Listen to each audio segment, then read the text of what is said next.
Hello, this is Ron Kaminecki. I'd like to briefly cover a session that I put together called Advanced Patent Search Strategies, or What to Use When All Else Fails. I did this based upon some of the work that I've done in the past for different law school classes on patent searching.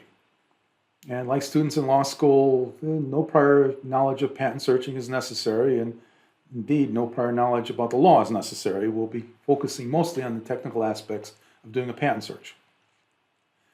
Those who have experience in patent searching, well, you can still learn from these techniques and add them to your knowledge base. We're going to cover unique advanced strategies in some depth and use examples in order to enhance the learning so that you don't have to memorize a lot of different things. All this will be covered in two 1-hour presentations. Who am I? Well, again, Ron Kaminecki. I worked in information-intensive industries all my life. I have trained literally thousands of people around the world on how to conduct technical searches and patent searches. I'm an inventor. I have a patent on how to file for a patent. I'm a co-author of a national standard on common command language for online searching, now turned into an international standard. I'm a patent attorney, and I have a technical background, including as a qualified patent information professional. These are the strategies we're going to be talking about. Go into them a little bit more depth. The building block approach is a basic one that most people learn when they first learn how to search. We'll be starting with that and then working our way around it to show you some different aspects of it, including recombination of the elements, being able to find different concepts and how you link them together. Or successive fractions, which takes the strategy and then narrows it down in different aspects. We'll also talk about linking, being able to use one database to find information that another database doesn't have, using a link between the two. My favorite, pearl growing, which allows you to start with one patent. So imagine you're sitting at your desk and someone tosses a patent on your desk and says, here, find more like this. Or you've done a search, and the only thing you have is one patent, and you don't know what to do. You feel there's more out there. Well, use pearl growing. This allows you to take apart a patent and then put it back together again using different aspects. Or cherry picking, being able to start with a reasonable number of patents and then do analysis on that in order to find more information. Or something that everybody should know about, analogous arts. That is, being able to look elsewhere to find information that you should have found in the discipline that you're working. We'll also cover about some alternative strategies, which are some special gems that could help you out of a jam. So again, the building block is a basic way of creating a strategy, but what else can you do with it? You know, you can recombine the elements, you can use successive fractions to narrow it down a bit, but what else can you do? Let's try an example. Here's a Canadian published application. I'll blow up the title so you can see it a little bit easier. It's on a faster than light speed two-way radio communications antenna. That is, it's an antenna that sends a signal faster than the speed of light. The interesting thing is the date, 2004. That is, this was applied for in 2004, meaning anything prior to that should have been found if they had done a proper search. Now, when I blew up the abstract, you can see the first sentence of the abstract. They talk about an antenna that will take a signal and transmit it faster than the speed of light. But the second sentence is much more important because here they state, other than this invention, no such equipment exists in the world that we know of. It's quite a statement to make. That means that they looked and they don't know of anybody else that has anything similar. Well, if you search the keywords faster than the speed of light and antenna, you'll end up with this. This is not a published application. This is an American patent. It's dated 2000. It talks about a method to transmit and receive electromagnetic waves that go faster than the speed of light, and it was published 4 years prior to that Canadian patent application.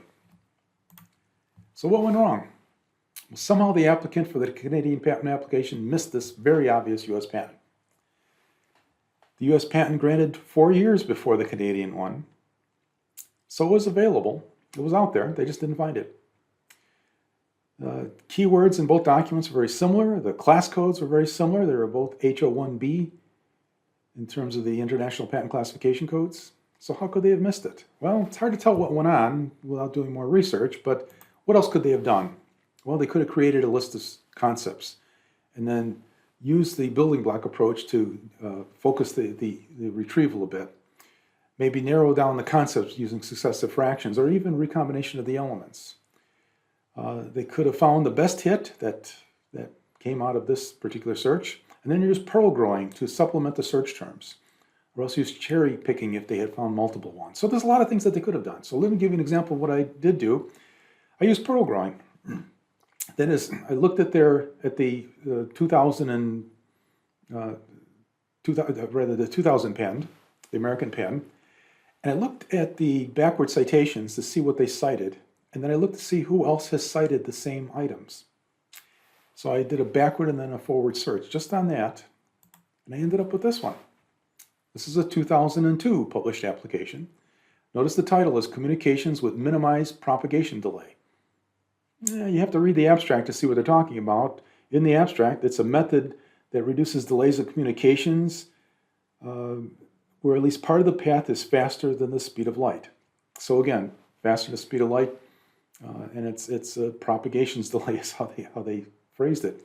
So yes, the people who applied for the Canadian patent, they may have missed this one because a few things about this one. The term antenna didn't occur, but a similar, broader synonym, communications, did. And the classification codes were different. So had they searched on their own classification code, they might have missed this one because this one is under HO4L and theirs was under HO1Q. So even if they had gotten into the right area, they would still have been several hundred different codes different. If you did a little bit more research on this, you'd find out that there's a lot of patents on faster than the speed of light transmission, so much so that it even has a term of art called superluminal. So you could use superluminal as a synonym for faster than the speed of light. And the inventors at this particular 2002 patent application, I looked them up and using a little bit more techniques, and I found that they work at a place which is a center of excellence, which has many different patents on this particular area. So there's a lot of things that they could have done that would have yielded some had they known what to do. So what do we take from this example? Well, additional advanced strategies found more hits than just using keywords and just using class codes too. They could have increased their recall a bit, broadened their coverage, and basically they would have slept better at night knowing that they had done a more complete job. So why should you attend this training? Well, if you do patent searching for a living, or you're considering becoming a searcher, or even if you manage a search group, please consider taking this class. The coverage will include explanations of advanced techniques that you'll be able to use immediately, and these techniques will work on any platform. So it doesn't matter what you're using, you can use these particular techniques on pretty much anything. Finally, getting back to the US patent on hyperspeed, light speed antenna from the year 2000, remember this one. Let's take a look at a little bit more depth on this one to see how it works. And here I highlighted the parts. This present invention takes in transmission of energy, and instead of sending it through normal time and space, what does it do? It pokes a small hole into another dimension, thus sending the energy through a place which allows the transmission of energy to exceed the speed of light. There you go. And to help you understand it a little bit more on how they came up with this, down at the bottom I found this little paragraph. It's been observed by the inventor and witnesses that accelerated plant growth can occur using the present invention. So not only does it go faster than the speed of light, you can grow your favorite plants, and I wonder what kind of plants they're growing. Anyway, thank you for your time. Hope to see you at the class. Go to PIUG.org, education and training for details. Thank you much. Bye-bye.